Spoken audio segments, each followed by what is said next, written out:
Alright, welcome to the first video of Chapter 9, Conic sections. So we're going to start by looking at this website, and I'd highly recommend you check out this website. There's a link on my website at the Burnsville homepage, Mr. Nelson, and then Honors Algebra 2.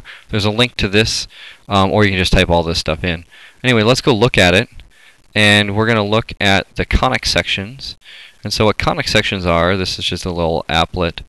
Conic sections, we can kind of twist this thing around. It's two cones, tip to tip, and we're going to kind of cut a plane through the cones and see what kind of shapes we can make. So right now, if we have a plane cutting through just one cone, we get a parabola out of that. So I guess I'll start messing with the slope of that plane.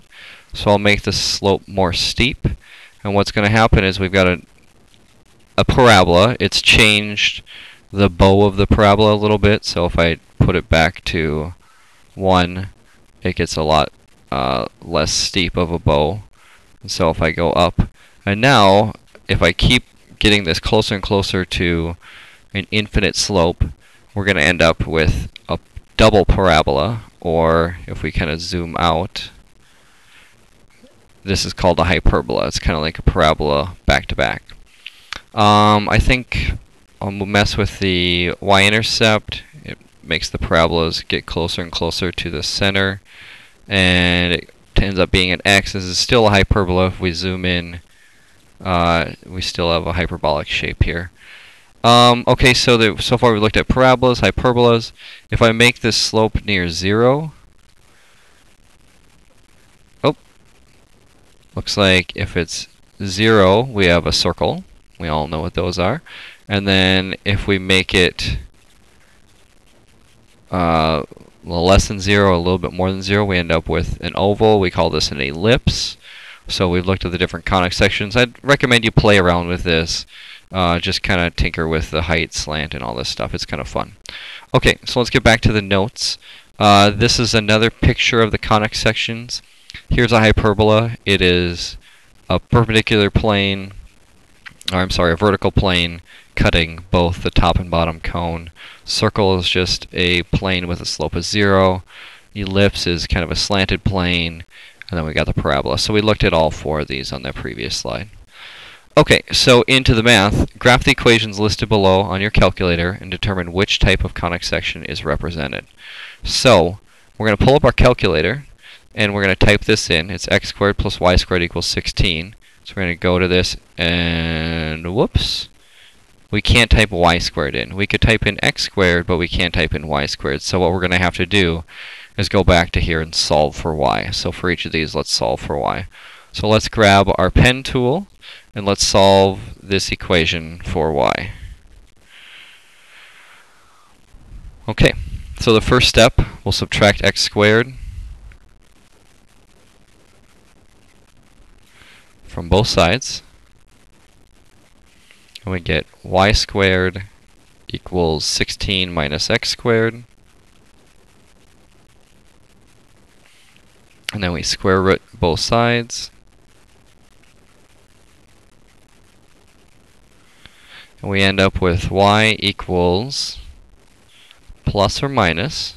Remember, whenever you square root a squared, we get plus or minus the square root of 16 minus x squared.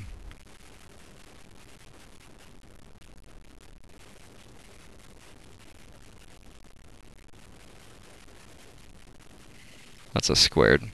Okay, so let's go type that into our calculator.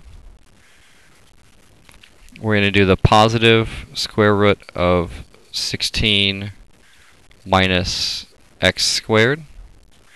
And then in y2, we'll put the negative square root of 16 minus x squared. Okay, and when we graph this, we end up with an ellipse. And actually, this is not an ellipse. We're going to go to zoom, and then we're going to go to square. And this will give us a more accurate depiction of what this is. It is actually a circle. And so that square zoom means this screen is actually rectangular, And so it makes it so that it's more square, I guess. So this is a circle, that first one. So what type of shape, what type of conic section is represented here? This is a circle. So we'll write that in red.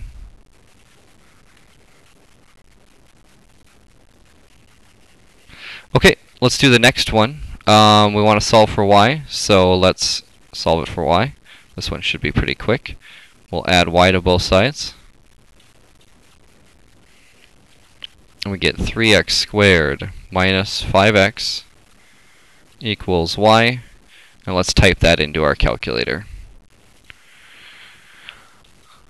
So we can get rid of these. That was our circle equation. And it's 3x squared minus 5x. And that equals y, so we'll graph it. And that should be pretty familiar to most of us. That's a parabola, so we can go in and type parabola on here.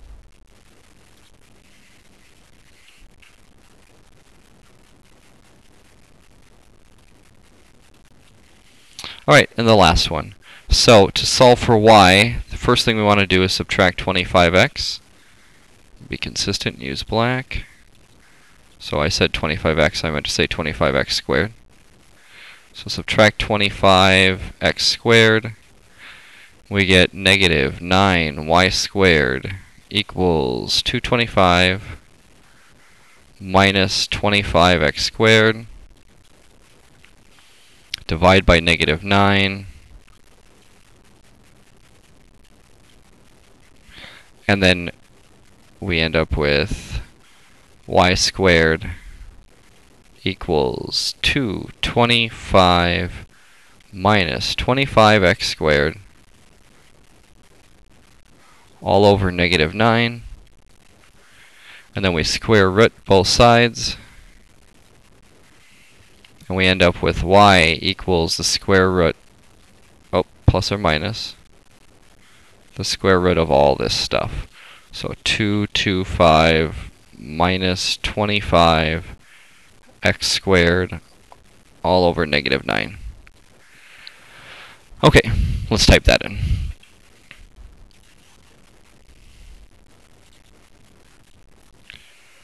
So, square root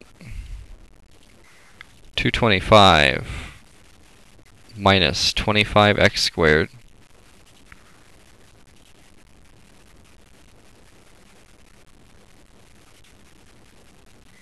divided by negative 9.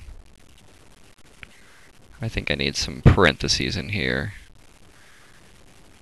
We want to put the top in parentheses, so we'll insert parentheses here.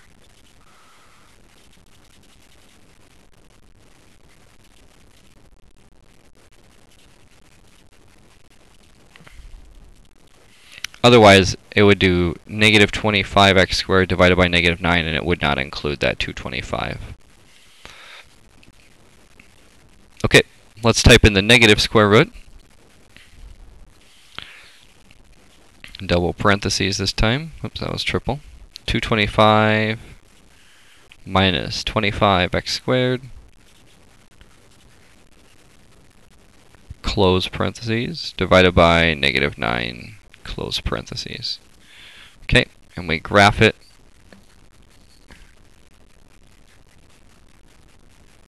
And it looks like a hyperbola. The reason it looks like it's missing here is the calculator, it gets like the slope gets so steep, it can't graph an undefined slope, and it gets so close to undefined that it doesn't graph it in there. So this is truly a hyperbola. These gaps are not supposed to be there. It's the calculator's error. Okay, so let's head back to our sheet and write in hyperbola.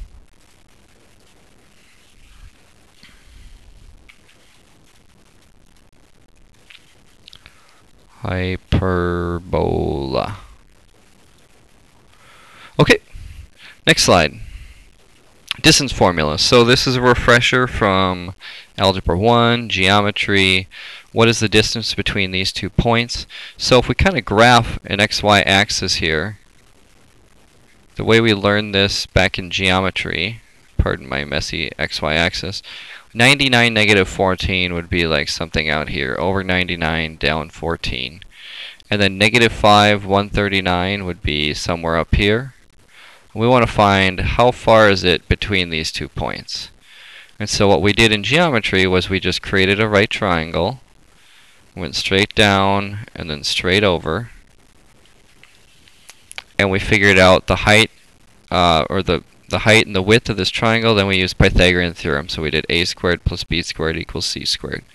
So for this, we went down 14 and we went up 139. So it would be 139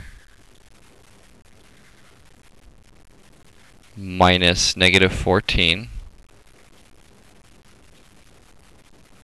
And that's going to be our height. So that's going to be our a squared, or a,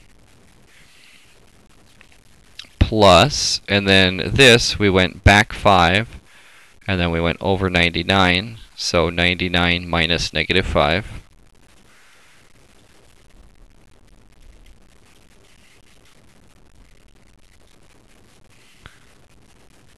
Oops.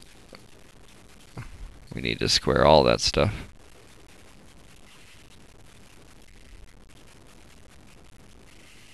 Squared. And so this squared plus this squared is going to equal our distance squared. Okay, 139 minus negative 14, that's going to be 153.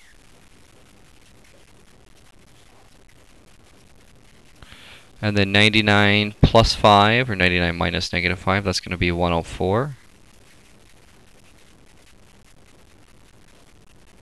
Okay, I'm good with my square numbers, but not this good. So 153 squared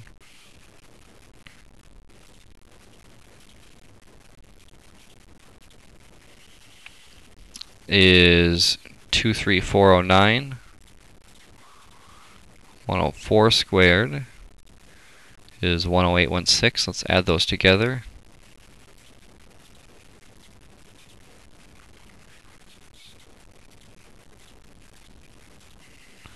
And we get 34225. Oops.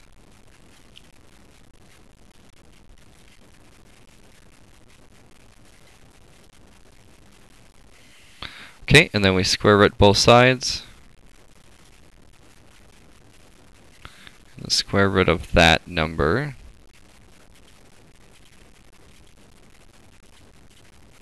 is 185. So the distance between those 2 points is 185 units.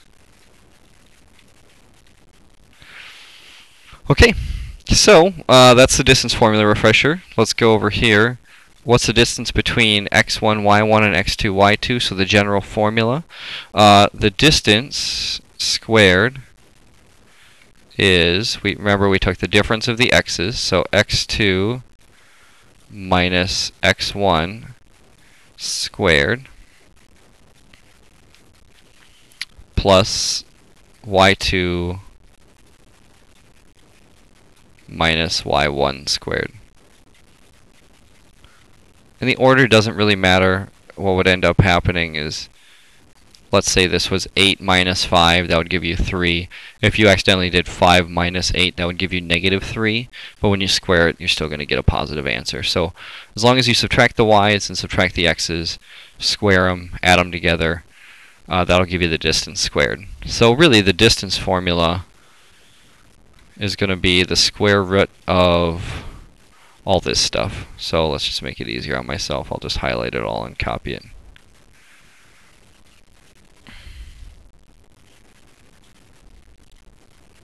Oops. Didn't want to do that. Clone. There we go. So the distance is going to be the square root of subtract the x's squared plus subtract the y squared.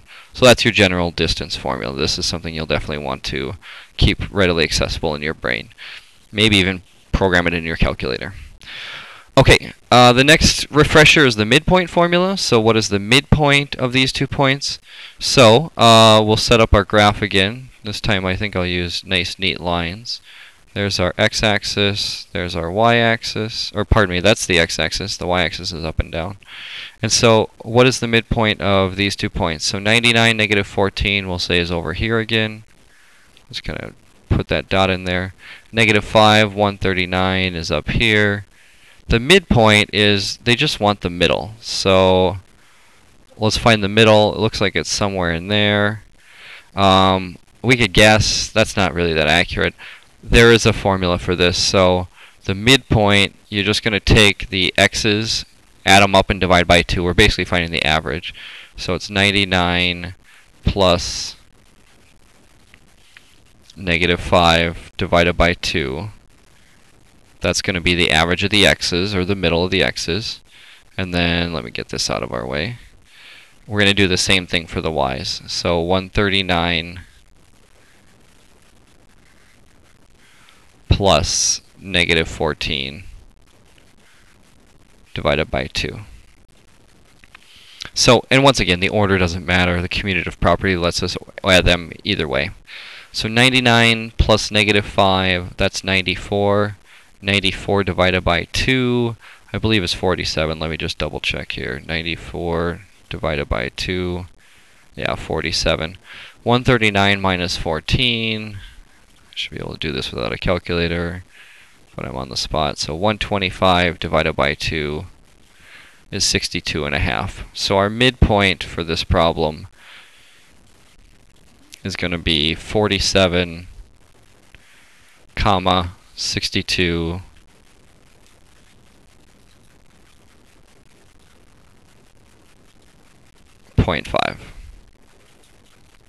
So that's this point right here.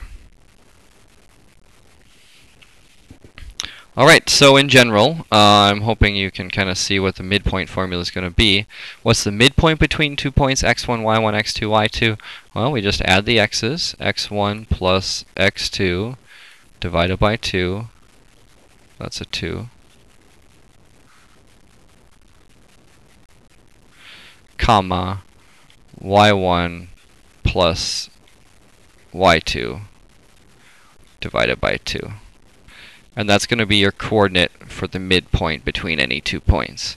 If you were doing this in 3D, which we're not going to be doing, it would be x1 plus x2 divided by 2, y1 plus y2 divided by 2, comma, z1 plus z2 divided by 2. That's something you did in geometry. Okay, so that's it. So your in-class work for this is going to be page 567 and so on. Make sure you bring your book tomorrow to class. If you want to look it over before class, you can, but you do not have to do this until you get to class tomorrow. Have a great night. We'll see you tomorrow.